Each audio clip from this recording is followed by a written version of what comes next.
So, role number 7, use of firearms. Section 1, position of firearms by private security agencies, private detective agency, company security force, and government security unit. So, the private security agency, private detective agency, company security force, government security unit shall be entitled to possess firearms of satisfactory complying with the requirements prescribed by the Chief Philippine National Police pertinent to the possession of firearms, and provide that the number of firearms shall not exceed 2. firearms for every 2 security guard in its employ. No private security agency, private detective, Ha? detective agency, company security force, and government security unit shall be allowed to possess firearms in exercise of 50 units. That is the section 1 of use of firearms. So, section 2, restriction to possess high-powered or firearms. A private detective agency, private security agency, company security service says government security unit is not allowed to possess high caliber. So, hindi daw allowed to high possess caliber firearms.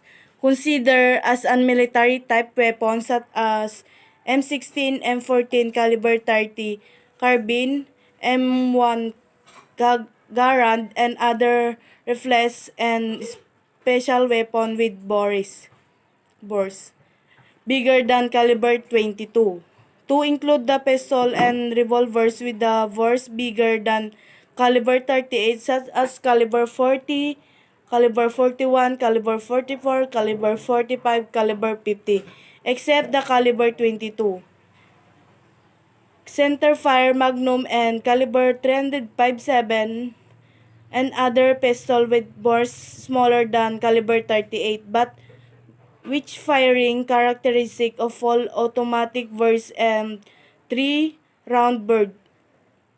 However, when such entities are operating in areas where there is an upsurge of lawlessness and criminality as determined by the Chief PNP Police Regional Office Regional Direction of their authorized representative. That is the section 2.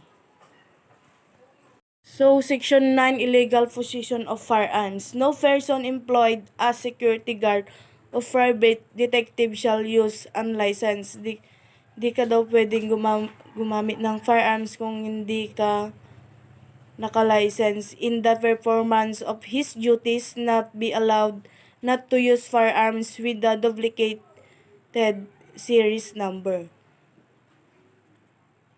So next is the Rule 13, Power and Duties. Section 1, Territorial Power.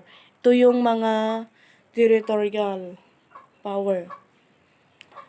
A security guard shall watch and secure the property of the person, fair or establishment with whom he or his agency has a contract of security service. And such service shall not, however, extend beyond the property of compound of said person, fire or establishment except when required by the latter in accordance with the terms of their contract to escort or it had pursuit to criminal offenders. Dapat yung teritoryo mo may katibayan ka, may contract ka. So, Section 2, arrest by security guard. A security guard or private detective is not a police. So, yung security guard ay hindi daw tinatawag na police officer and is not therefore clothed with police authority. However, he may affect arrest under any of the following circumstances. A. When in his presence, the person to be arrested has committed, is actually committing, or is attempting to commit an offense. So B. When an offense has just been committed and has probable cause of to believe, based on personal knowledge of facts and circumstances, that the person to be arrested has committed it. And last is when the person to be arrested is a prisoner who has escaped from a final establishment or place where he is serving final judgment or temporarily confined while his case is pending, or has escaped while being transferred from one confinement to another.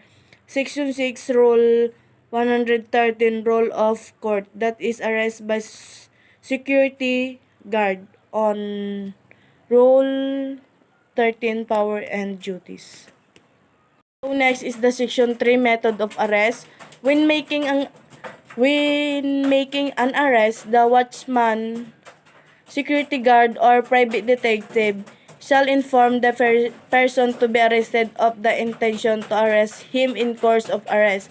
So dapat may inform ka na arrested of the intention to arrest him, cause of the arrest. Unless the person to be arrested is then engaged in the commission of an offense, or after an escape or flies, or possible rises before the person making the arrest has opportunity so to is inform his or when the giving of such information will imperil the arrest. So next is the section 4, duty of security guard making arrest. Any security guard making arrest shall immediately turn over the person arrested from the nearest peace officer, police outpost of headquarters for custody and or appropriate action, or he may without necessary delay and within the time prescribed in Article 125 of the Revised Final Code as the amended, take the person arrested to the proper court of law or judge for such action as they may deem proper to take. Section 17B. So that is the section 4, duty of security guard making arrest. So next is the section 5, search without warrant. Any security guard may incident to the arrest search the person so arrested in the presence of at least 2 witnesses. He may also search employees of the person firm of establishment with which he is or his agency has a contract of private detective, watchman, or security services when such search is required by the very nature of the business of the person firm of established. Dapat, so dito sa search without warrant, so dapat may two witnesses, may two less, may less two witnesses ka, and may also search employees of the person firm of established.